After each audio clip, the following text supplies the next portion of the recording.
안녕하세요. 크리스천 영상교론자는 심목사입니다. 오늘은 하나님은 어떻게 불순종하는 사람들을 징벌하시는가 제목을 한번 생각해 볼게요. 여러분은 오늘 말씀드리는 그 동영상의 제목에 동의하세요? 미혹영이란 속이는 영이란 뜻인 귀신을 말합니다.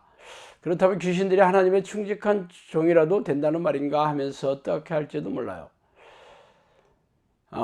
물론 귀신들은 하나님의 종의 신분은 아니에요. 아시다시피 귀신들은 천사장 루시퍼가 하나님을 배반하고 천상에서 쫓겨나서 이 땅에 내려올 때 같이 쫓겨났던 타락한 천사들입니다.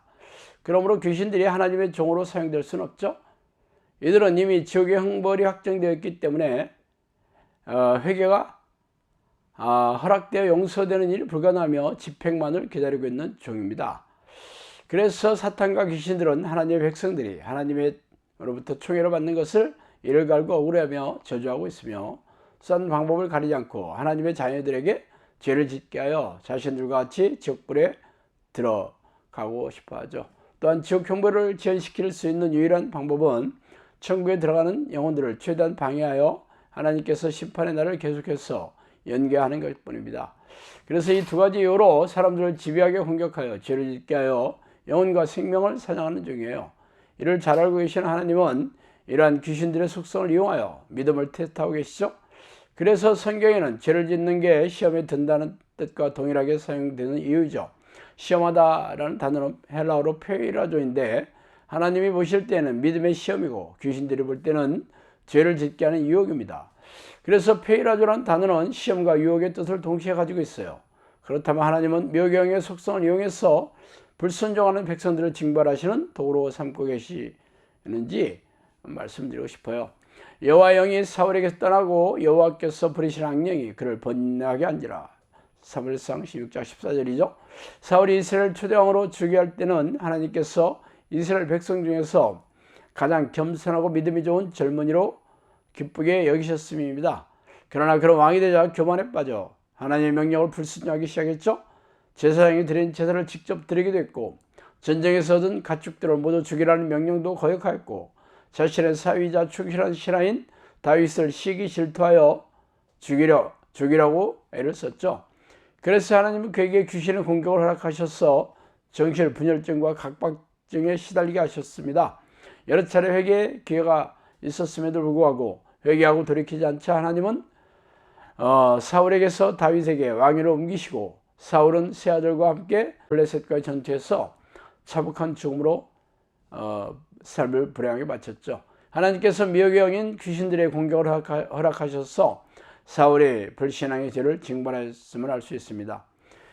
아비멜렉이 이스라엘을 다스린 지 3년에 하나님이 아비멜렉과 세겜 사람들 사이에 악한 영을 보내심에 세겜 사람들이 아비멜렉을 배반하였으니 이는 여룹바알의 아들 70여 명에게 저지른 포악한 일을 갚되 그들을 죽여 피 흘린 죄를 그들의 형제 아비멜렉과 아비멜렉의 손을 도와 그의 형제를 죽이게 한 세겜 사람들에게로 돌아가게 하심이나. 사사기 9장 22절 24절 말씀입니다.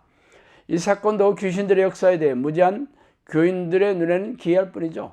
아비멜렉은 기드온의 아들 중에 한 명으로서 세겜 사람들을 부추겨 다른 형제 70여 명을 죽여 통치자가 된 인물입니다. 그러나 하나님은 아비멜렉과 세겜 사람들을 악을 징벌하는 도구로 악한 영을 보내셨어 이들 사이를 갈라놓아 서로 배반하고 대적하게 만드셨다고 성경 말하고 있죠. 이 역시 악한 영인 귀신들이 하나님의 종인 것처럼 보이지만 실상은 그렇지 않아요. 악한 영의 속성인 미움과 시기, 질투, 분노, 싸움, 분열을 일으키는 것을 잘 아시는 하나님은 악한 영의 공격을 허락하셨어 이들을 징벌하시는 도구로 사용하신 겁니다.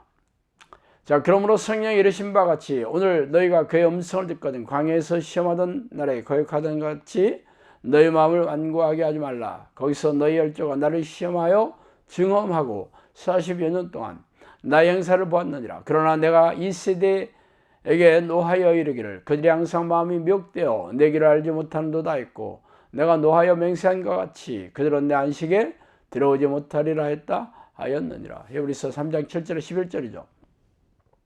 이 구절의 대상은 모세의 인도로 애굽을 탈출한 60만 명의 이스라엘 백성들입니다.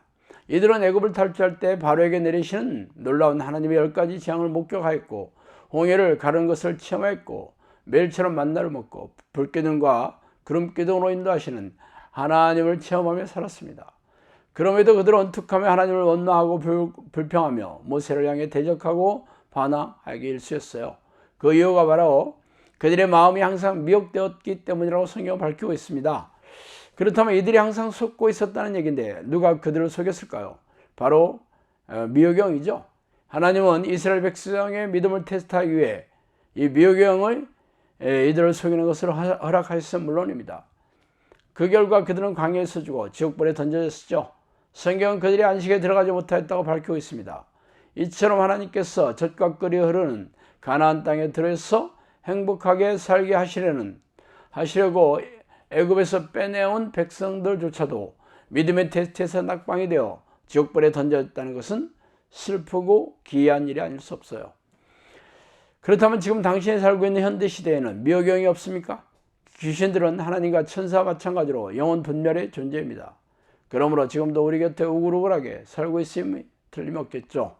그렇다면 미혹영은 지금도 서양 사람들의 마음을 훔쳐서 하나님을 믿지 못하게 하는 것은 물론 교인들에게 교묘하게 죄를 짓게 하여 천국에 들어가지도 못하도록 집요하게 공격하고 있는 게 분명하죠. 그러므로 날마다 죄를 회개하고 죄와 피 터지게 싸우고 승리하지 않는다면 죄다 미혹영에 속아 지옥 문으로 걸어 들어가고 있다는 상태일 것입니다.